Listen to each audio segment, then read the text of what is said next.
Yung lahat, ako pa rin ay iyong guro, si Ginoong Rinaldo B. Malimban. Narito na tayo sa ikalawang quarter ng Aralin 1 sa BALED o ESP 7. Sa aralin natin nito o sa araw nito ay nagsasabi na tao, pinakabukod tanging nilalang. Naniniwala ka bang ikaw ay bukol tangi sa lahat ng mga nilalang? Ayon sa filosofiya, ang tao daw ang pinakabukod tanging nilalang ng Diyos sa balat ng lupa. Bakit kaya? Ano kaya ang mga katangian ng tao ang nagpapatunay na bukod tangi siyang nilalang? Ano-ano ang mga pagkakaiba niya sa ibang nilalang gaya ng mga hayop, ibon at isda? Mahalagang masuri at maunawan mo ang pagkabukod tangi ng iyong pagkatao. Ito ay maunawaan mo kapag nasuri mo na ang iyong kalikasan bilang tao. Katangi-tangi ang kalikasan ibinigay ng Diyos sa tao na siya ay kanya-kanyang nilalang. Sa araling ito ay maunawaan mo ang kalikasan ng iyong pagkatao, ang material at espiritual na kalikasan. Ang iyong isip at kilos loob ay bahagi ng spiritual mong kalikasan. Maunawaan mo ang tungkol sa iyong isip at kilos loob at masasagot mo ang araling ito. Ang pinakahalagang katanungan, bakit mahalagang hakbang sa pagpapaunlad ng pagkatao ang pagsuri at pag-unawa sa material na spiritual na kalikasan ng tao.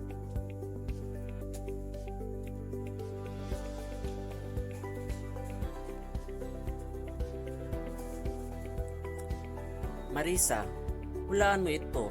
Hindi hayop, hindi puno, bukod tangi siyang walang duda. Hindi hayop, hindi puno, syempre tao. That's my final answer, Gabriel. Tama kayo, pero ano ang tao? Ganon din ba ang mga sagot sa iba?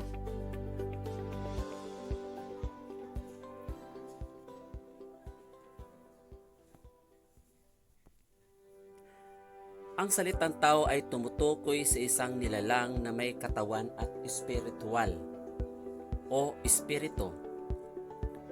Nariyan na ang isip, kamalayan, damdamin, pag-uugali, layunin, bithiin, at pangarap. May elemento sa kalikasan ng tao. Tao na isinakatawang diwa. Siya ay nagsanib ng katawan at espiritu. Mayroon siyang material at spiritual na dimension at mga pangangailangan na dapat niyang pahalagaan. Ang una ay tumutukoy sa tao bilang katawan at ang pangalawa ay tumutukoy sa tao bilang espiritu.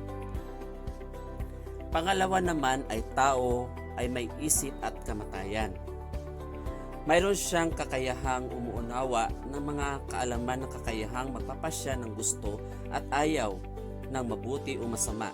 Ang tao ay may kamalayan sa mga nangyayari sa kanya at kanyang paligid sa pamamagitan ng pakiramdam o material na antas at isip o spiritual na antas.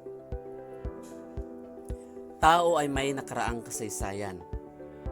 Ang kanyang karanasan ay bahagi ng kanyang sarili sa kasalukuyan. Ang kasalukuyang kasinuhan at kaanuhan ay resulta ng kanyang mga gawain at mga pangyayaring nakaka-impluwensya sa kanyang nakaraan.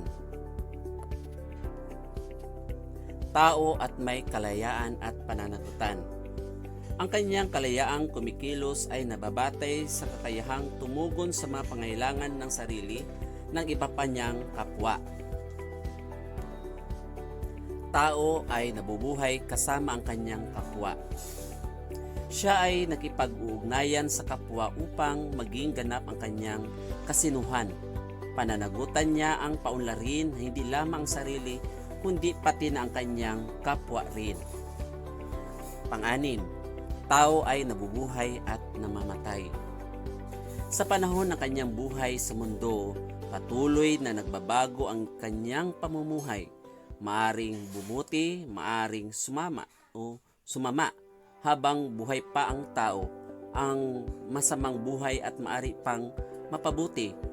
Ang mabuting tao ay maari pa rin magluko bago mamatay.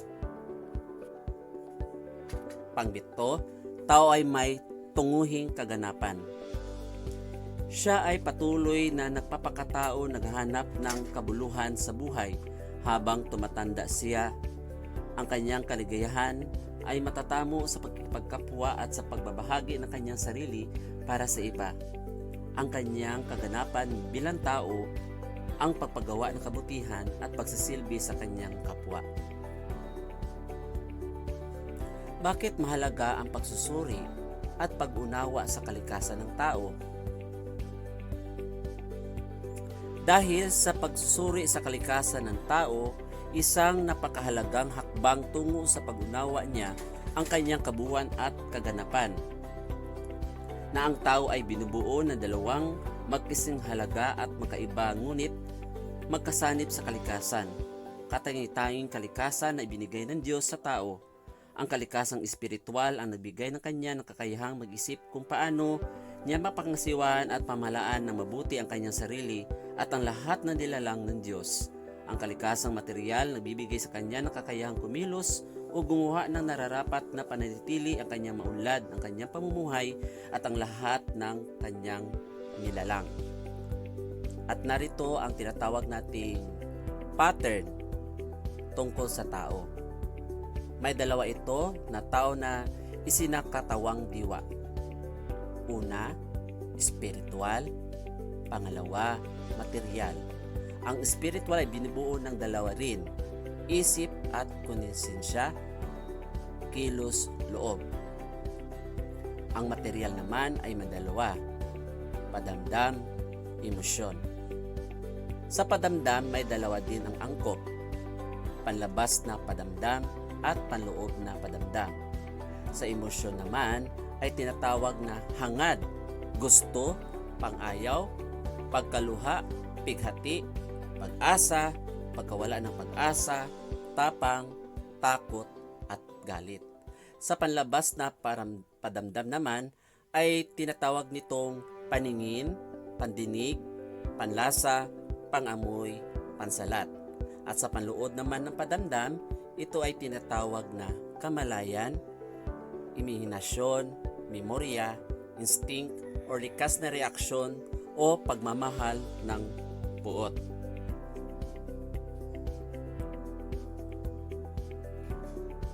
Ano ang dapat maunawaan sa espiritual na kalikasan ng tao?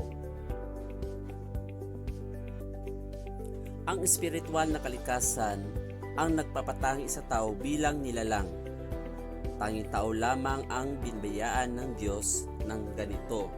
Ito ay kumikilos sa pamamagitan ng padamdam, emosyon na bahagi ng kanyang material na dimensyon.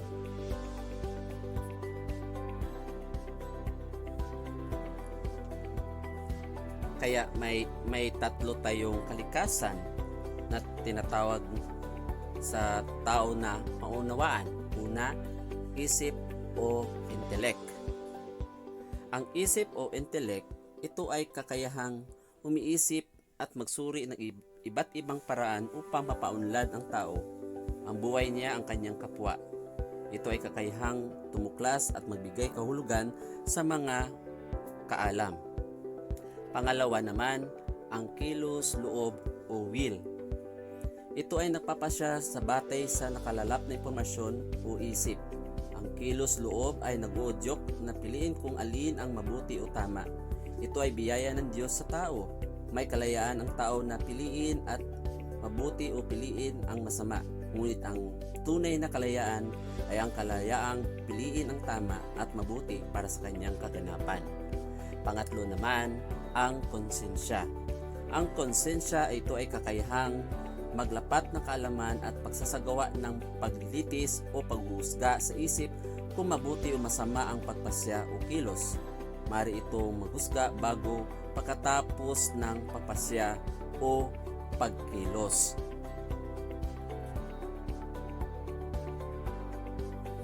Ang katawan ay may pamamaraan na paggawa ng mabuti.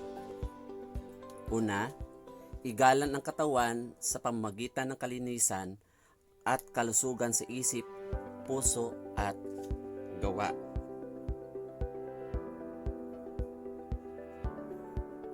Pangalawa, linangin ang pagtitimpi o pagpipigil upang hindi luho at kaginhawaan lamang ang katawan ang focus ng sarili. C. Sikaping magkaroon ng kawilihan o pagkatuto o pagyayaman ng kaalaman tungo sa katotohanan. D. Magkaroon ng pakikipag-ugnayan sa mga taong makakatulong sa paghubog ng malinis na konsensya. E.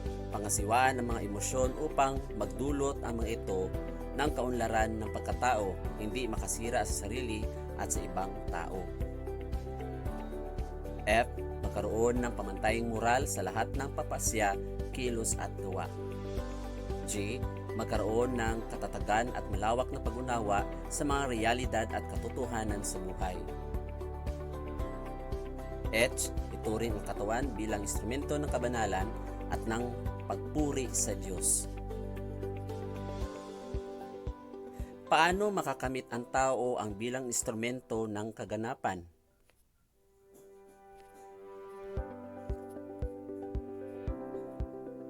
Ang tao bilang isinakatawang diwa ay binubuo ng katawan at espiritu na nagtataglay ng kabuuan.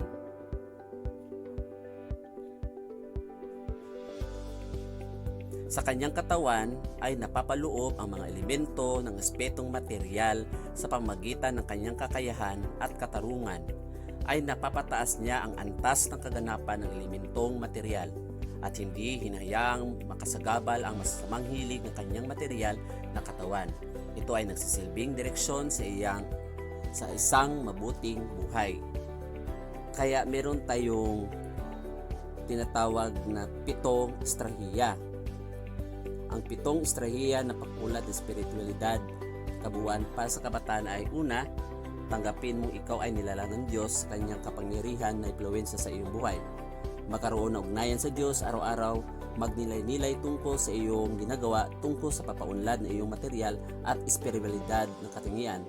Pangatlo, ibahagi ang anumang suliranin sa Kanya at sa iyong pinakamalapit na kapamilya. Pangapat, magmalasakit sa mahigit ng ngailangan at may mag-alay ng suporta o interes at asikaso sa kanila. 5. Sumali sa mga pangkat na may maunlad na espiritualidad sa buhay. Matutulungan kang mapaunlad din ang iyong kabuuan. 6. Magkaroon ng isang malusog at makatotohanang pagtingin at pagtanggap sa sarili. At ang 7 naman ay unawain mo kung saan hangganan ang iyong kakayahan at kalikasan. Anumang hindi mo kakayanin ay ipinapaubaya sa Diyos ng maluwag sa iyong dibdib. Maraming salamat po sa pakikinig ninyo sa araw na ito. Hanggang sa susunod naman ng pagtatalakay, sana meron kayong natutunan sa aralin na ito. Naway malinaw ang hakbang na pinahati tungkol sa tinatawag nating tao pinagbukod tanging nilalang. Huwag pa rin kaligtaan ang pinapagawa ko sa inyo sa gawain ng mga module at palagi kayong nakasubaybay sa klase natin sa eClass Online Learning System Platform para sa makabagong aralin sa ikalawang kwarter. Hanggang sa muli, magandang araw. Ako pa rin ang iyong guro sa Values 7, si Ginoong Rinaldo.